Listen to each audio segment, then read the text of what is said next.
Hello, this is Sheshachalam from Astroguide Mysore. Today, let us understand Chamara Yoga. In this yoga, the role of the Kendras is extremely important. There are two or three different types of classifications which will give similar kind of results. If you go into the finer placements, you will find that each and every classification will have multiple different kinds of results which will have variations. Obviously, like for example, if Saturn is in the 10th house and Jupiter is in the 10th house, you cannot tell the same result. You cannot pronounce the same result for this particular placement. So same way, let us understand Chamara Yoga. The first definition of the yoga is that if the ascendant lord is exalted in a kendra, that is in a quadrant, aspected by Jupiter.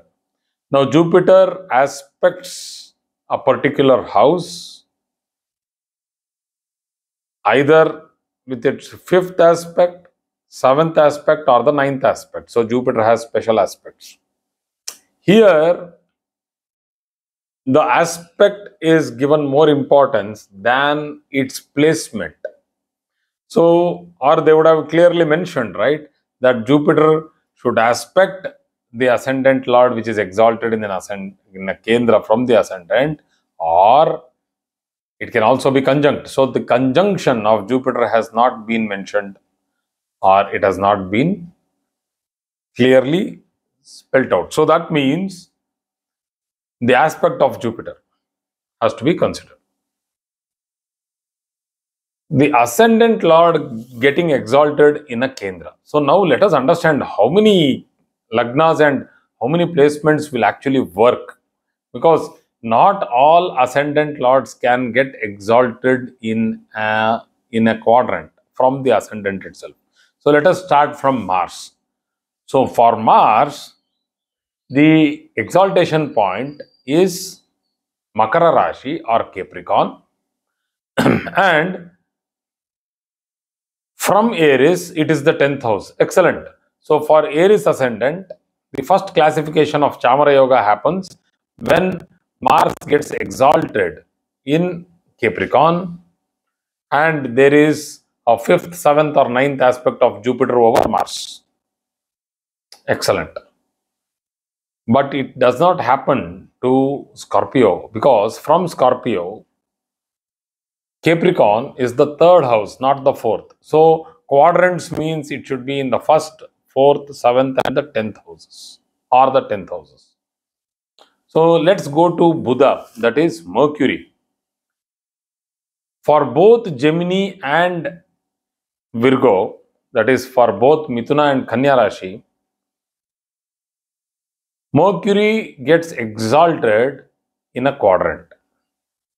If for that particular ascendant sign, so if it is Gemini ascendant or it is Virgo ascendant, if Mercury is exalted, then that means it is in a quadrant, provided, it should not be that the ascendant is in Mrigashira Nakshatra 3rd Pada, that is between 0 degrees and 3 degrees 20 minutes of Gemini. And that actually happens because the exaltation point is between 0 degree and 15 degrees in Virgo. The other way around, it will not work out. If it is at, Punarvasu Nakshatra, 3rd Pada, which actually is between 26 degrees and 40 minutes of Gemini and 30 degrees of Gemini, and Mercury is exalted at 2 degrees in Virgo, it actually will be giving the results of the 3rd house and not the 4th house.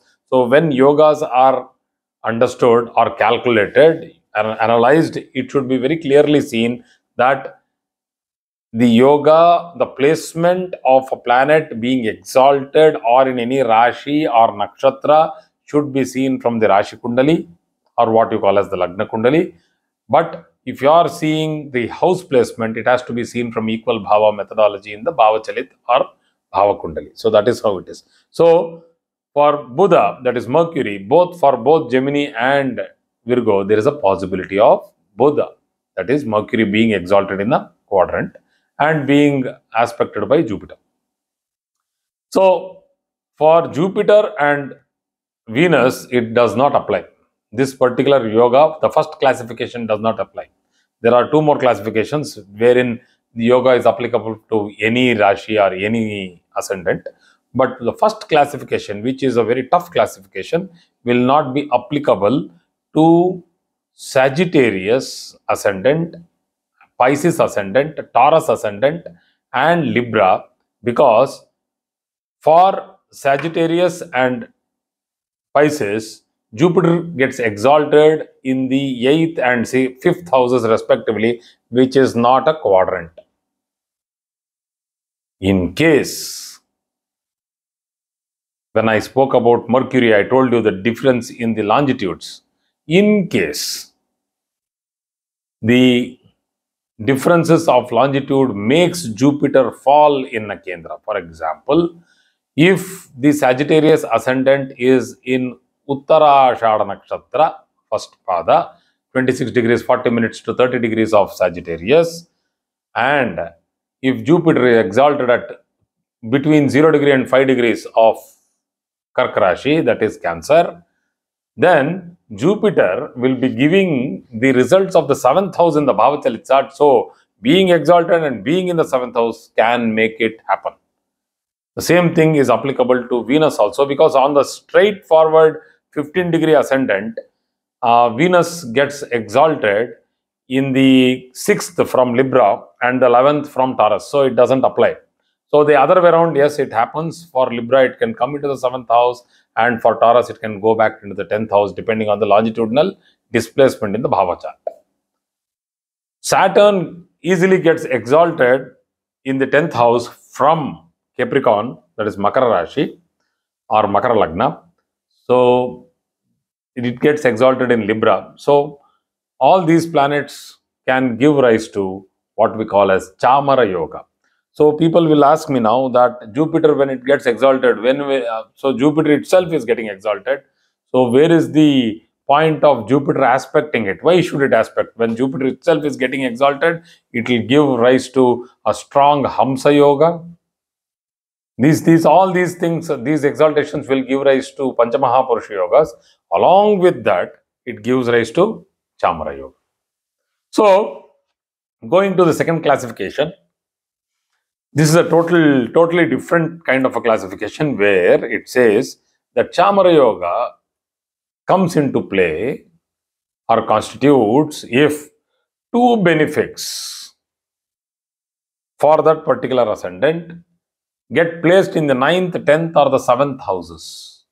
Dharmasthana, Bhagyasthana, that is the 9th house. Righteousness, Dharma means righteousness, very nearly interpreted. It is not exact. Dharma is so many things included. One word is very Shraddha, Dharma, Bhakti. These are all very difficult to be explained in other languages. So, 10th house is Karmasthana. Again, the word which is very tough to be explained. We call it as deeds, actions, everything put together. So, the 7th house again is called as the house of desires, Kama.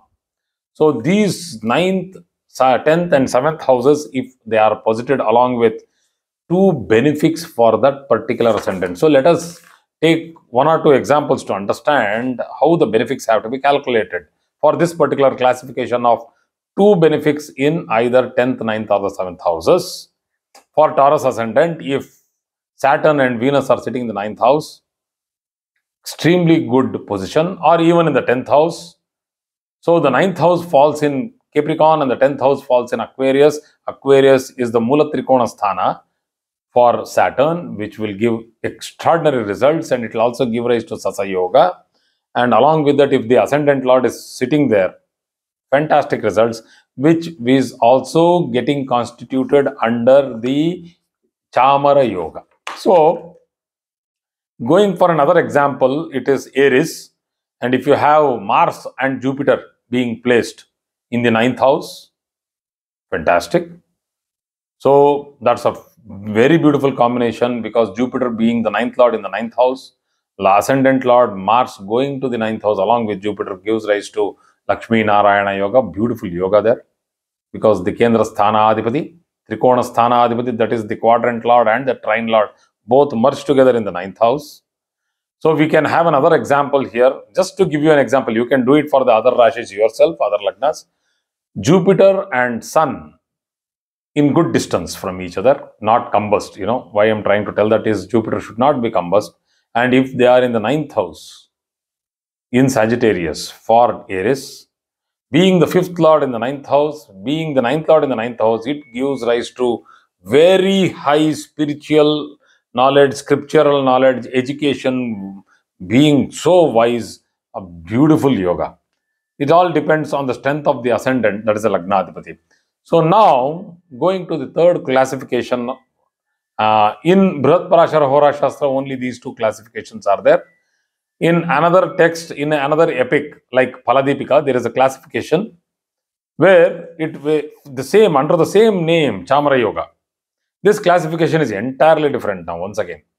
And this is more a generic kind of a classification rather than a specific classification. Because the earlier two classifications were a kind of specific. Because they are very clearly defining in the second definition that it has to be benefic. Benefics placed in the 9th, 10th or the 7th. So in the first classification, it was more stringent that the ascendant lord should be exalted in the Kendra, that is the quadrant. So they are all very tough combinations. So this is more of a generic kind of a combination where it is said that if a benefic is placed in the ascendant and the ascendant lord is in a good avastha, that it is in a mudita avastha, in a friendly house, pramudita avastha, in a mula trikona sthana or something like that, and then in a deepta avastha, in a deep exaltation position, then Phaladeepika very clearly says that Chamara Yoga is present. So the results of the Chamara Yoga. Here in the second and the third definitions, the aspect of Jupiter is not taken into consideration at all. So the first definition only with the ascendant exalted in the Kendra, and along with that, Jupiter has to aspect the ascendant. So the results. These people can attain fame slowly, as the fruit ripens. A raw fruit is now becoming a fruit which is fully ripe. So it attains color. It's like the mango when it is raw, it's dark green and slowly attains color of yellowish and reddish, except for some mangoes like Banarsi Langda, which will not attain any color.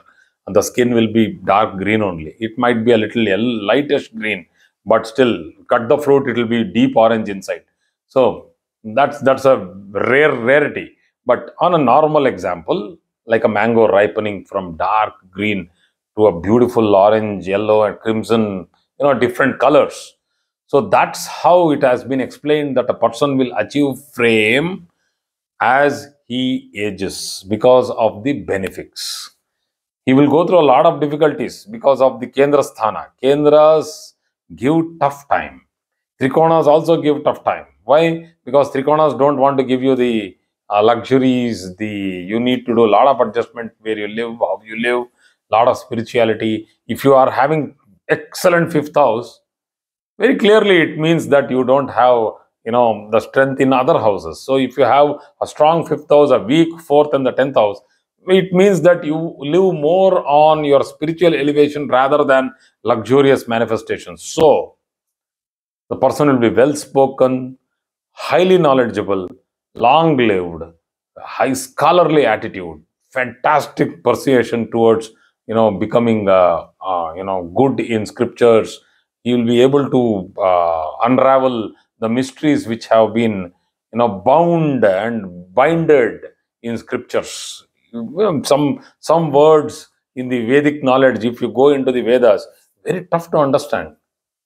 Like for example, I'll just give you the Purusha Sukta, which very clearly, the first few lines of Purusha Sukta, it is like Sahasra Shirisha Purusha Sahasrakshas Sahasrapat Sabhomim Vishwato Vrutva Atyatishthadashangulam.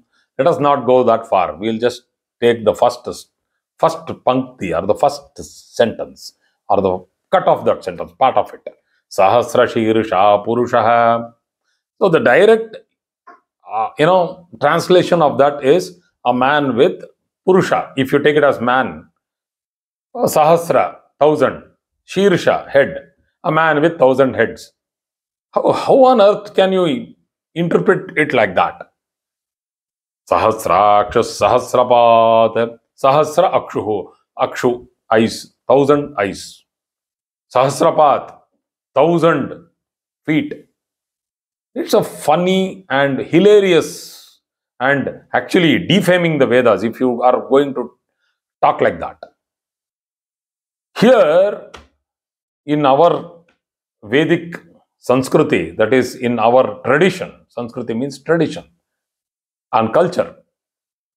Whenever we ask, in a very layman's term, you ask somebody, you had gone to that marriage, man, how many people were there? Thousands. Now, is he talking exactly the number? Because he did not count. It's not hundreds, very clearly, because he has told it is thousands. It is not lakhs, because he would have told if it was lakhs. So, the way he is talking is, if you ask, how many people came to that marriage? Oh, hundreds of them. So, that's clearly meaning that it should be more than 100. Somewhere in 100, 150, 200, 300, we don't know. Because it was not thousands, because he made an estimation. Sahasra Shirsha Purushaha. Purusha in Sanskrit does not mean man. It means consciousness. All pervading, omnipresent, omnipotent, omniscient. Sahasrakshu, he is everywhere. Sahasrapat, he can be seen everywhere. So it's something like the great Purusha, the great consciousness which has created our creation is not outside the creation, but he himself is the creation. He is the creation. You are his manifestation. You are him. Aham Brahmasmi. So if I am talking about Vedas, Vedic astrology altogether. So when we are interpreting the charts, don't take the exact, verbal or what we call as the verbatim of the, likita, that is what is written. Thousands of years back, Parashara Muni has interpreted this. Don't take the same thing and directly apply to the chart and tell that, oh, this is going to happen. Oh, he is going to become the king. Now he is going to become the Prime Minister of India. You don't interpret it like that. You can interpret that if a person is going to be equal to a king, it's like that he will have those luxuries, he will have those facilities, he will be comfortable in his life, and his voice will have a meaning, respect, and influence in the social circles. So that is what is Raja Yoga.